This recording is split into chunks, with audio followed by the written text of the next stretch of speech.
کیا عثمان غنی رضی اللہ تعالیٰ عنہ نے باغ فدق مروان کو دے دیا تھا؟ مسئلہ فدق کے حوالے سے مختلف علماء اور مکاتب فکر کے لوگ مختلف اور متضاد رائے بیان کرتے ہیں۔ ان میں سے کچھ تینوں خلفۂ راشدین کو مورد الزام ٹھہراتے ہیں کہ انہوں نے نبی صلی اللہ علیہ وآلہ وسلم کے فرمان کی خلاف ورزی کرتے ہوئے جائیداد فدق کو حضرت فاطمہ الزہرا رضی اللہ تعالیٰ عنہ سے روکا، اور کچھ لوگ اس معاملے میں ان تینوں خلفۂ راشدین کو ہی حق پر مانتے ہیں اور نبی صلی اللہ علیہ وآلہ وسلم کا وہ فرمان نقل کرتے ہیں کہ نبی کریم صلی اللہ علیہ وآلہ وسلم نے ارشاد فرمایا تھا، انبیاء کی کوئی وراثت نہیں ہوتی، جو کچھ ہوتا ہے وہ غرباء فقراء کے لیے ہوتا ہے۔ اور رہا سوال مروان بن حکم کو حضرت عثمان غنی رضی اللہ تعالی عنہ کی طرف سے جائیداد فدق دینے کا معاملہ، تو اس کے بارے میں اہل تشیع اور اہل سنت کا موقف کیا ہے وہ آج بیان کریں گے۔ اہل سنت کے علماء کرام اور مشائخ کا اجماع ہے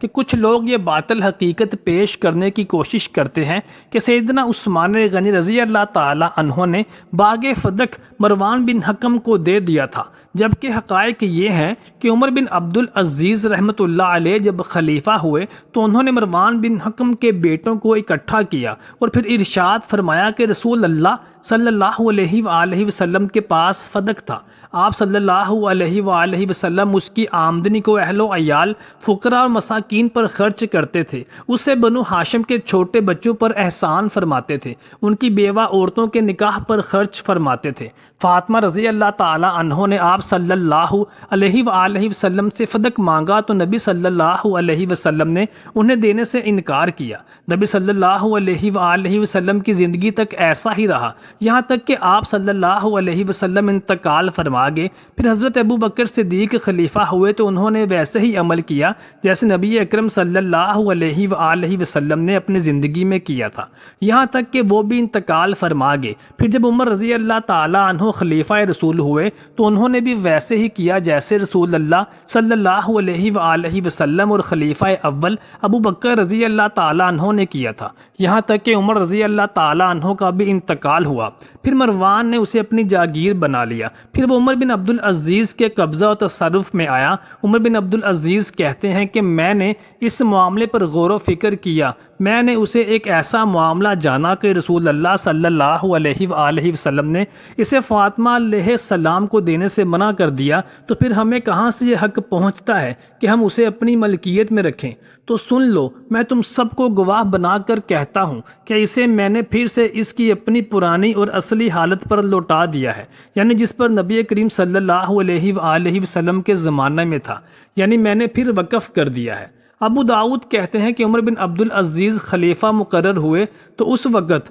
ان کی آمدنی 40,000 دینار تھی، اور جب انتقال کیا تو گھٹ کر 400 دینار ہو گئی تھی، اور اگر وہ اور زندہ رہتے تو اور بھی کم ہو جاتی۔ اسی طرح یہ روایت مختلف کتب تاریخ کے اندر بھی ثبت ہے۔ کچھ لوگ اس روایت سے یہ دلیل نکال لیتے ہیں کہ مروان کو حضرت عثمان رضی اللہ تعالی عنہ نے اپنی خلافت کے دور میں یہ زمین دے دی تھی، پھر عمر ابن عبد العزیز رحمۃ اللہ علیہ نے اسے واپس کر دیا تھا۔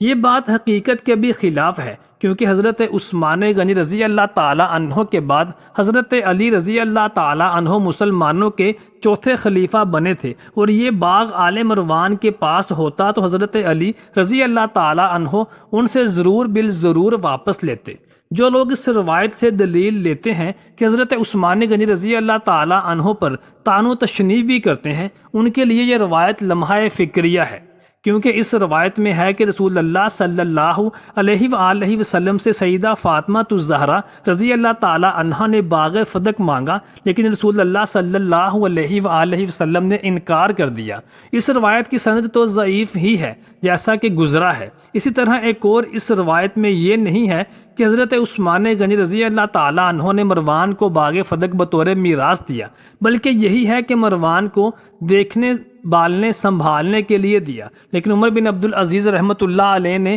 اس کو دوبارہ مروان سے لے کر مسلمانوں کی حکومت کی سرپرستی میں دے دیا۔ جو علماء اہل سنت اس روایت کو ذکر کرتے ہیں وہ اس کی ایسی توجیحات ذکر کرتے ہیں جو حقائق کے انتہائی قریب تر معلوم ہوتی ہیں، جیسا کہ امام بقی حقی رحمۃ اللہ علیہ نے اسنن کبریٰ میں اس روایت کو ذکر کرنے کے بعد 2 توجیحات کا ذکر کیا ہے۔ بے شک حضرت عثمان غنی رضی اللہ تعالیٰ عنہ کے دور میں فدق مروان کو دیا گیا ہے۔ اس کی وجہ یہ ہے کہ حضرت عثمان غنی رضی اللہ تعالیٰ عنہ کے سامنے ایک حدیث کی وجہ سے ایک معتبر توجیہ تھی۔ وہ حدیث یہ ہے کہ نبی کریم صلی اللہ علیہ وآلہ وسلم جب اللہ تعالیٰ انہیں کوئی چیز کھانے کے لیے دیتا، یعنی استفادہ حاصل کرنے کے لیے دیتا ہے، تو یہ اس کو ملتی ہے جو اس کے بعد آتا ہے۔ تو حضرت عثمان غنی رضی اللہ تعالیٰ عنہ اپنے مال کی وجہ سے اس سے مستغنی تھے، اسی وجہ سے انہوں نے اپنے رشتہ داروں کو دے دی صلہ رحمی کے لیے، اور اکثر اہل علم نے یہی توجیہ بیان کی ہے۔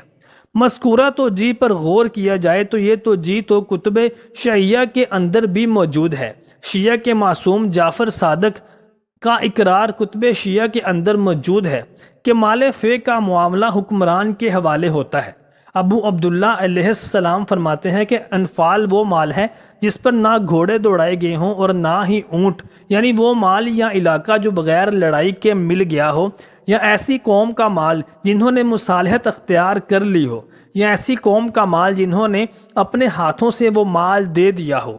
اور ہر بنجر زمین، وادیوں کے بیچ میں موجود زمین وہ رسول اللہ صلی اللہ علیہ وآلہ وسلم کے لیے پھر آپ کے بعد امام کی ہے، یعنی امام جس جگہ چاہے اس کو تقسیم کرے۔ اس سے پتہ چلا کہ فے یعنی ابو عبداللہ نے انفال کہا ہے وہ وقت کے امام یعنی حکمران کے حوالے ہے، تو جہاں چاہے اس کو تقسیم کرے۔ امام بہقی رحمۃ اللہ علیہ کی ذکر کردہ دوسری توجیہ یہ ہے کہ دوسرے علماء یہ کہتے ہیں کہ یہاں مروان کے حوالے کرنے سے مراد یہ ہے کہ مروان کو سنبھالنے اور دیکھ بھال کرنے کے لیے دیا تھا، اور وراثت کے معاملے کو تو منقطع کر دیا تھا، یعنی کوئی وارث نہیں بن سکتا تھا۔ اس کو مسلمانوں کی مصلحتوں پر خرچ کریں گے، جس طرح ابو بکر رضی اللہ تعالیٰ عنہ اور عمر رضی اللہ تعالیٰ عنہ کرتے تھے، اور حضرت عمر بن عبدالعزیز رحمۃ اللہ علیہ نے بھی یہی بہتر سمجھا اور اس معاملے کو اپنی اصل حالت میں لوٹا دیا، یعنی صرف آل مروان کی سرپرستی میں رہے، ان سے لے کر حکومت کی سرپرستی میں دے دیا۔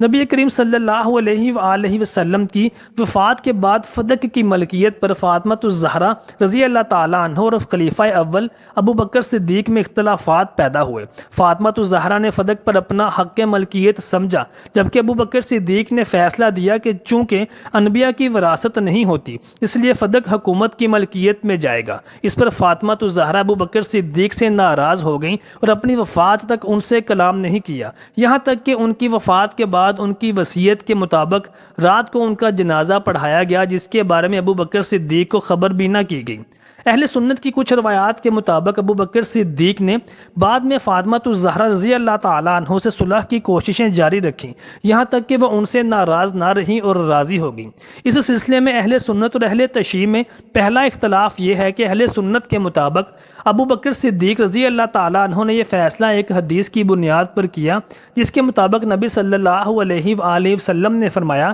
کہ انبیاء کے وارث نہیں ہوتے اور جو کچھ وہ چھوڑتے ہیں وہ صدقہ ہوتا ہے، جبکہ اہل تشیع کے مطابق یہ حدیث ابو بکر صدیق کے علاوہ کسی نے روایت نہیں کی، اور یہ فیصلہ درست نہیں تھا، کیونکہ قرآن مجید کی کچھ آیات میں انبیاء کی وراثت کا ذکر ہے، اور دیگر یہ کہ فدق محمد صلی اللہ علیہ وآلہ وسلم کی میراث نہیں تھی، بلکہ حبا کی وجہ سے فاطمہ الزہرا رضی اللہ تعالی عنہ کی ملکیت ہو چکی تھی۔ یہ حدیث اہل تشیع کی معتبر کتب میں علی المرتضیٰ اور امام جعفر صادق سے مروی ہے۔ اہل سنت اور اہل تشیع میں دوسرا اختلاف یہ ہے کہ اہل سنت کے مطابق فاطمہ ابو بکر رضی اللہ تعالیٰ عنہ سے ناراض نہ تھیں اور صلح ہو چکی تھی، جبکہ اہل تشیع کے مطابق وہ وفات تک ان سے ناراض رہی تھیں اور تاحیات ابو بکر صدیق سے کلام نہیں کیا، اور انہوں نے وصیت کی تھی کہ وہ ان کے جنازے میں بھی شریک نہ ہوں، اور ابو بکر صدیق ان کے جنازے میں بھی شریک نہ ہو سکے تھے۔ محترم ساتھیوں، کمنٹ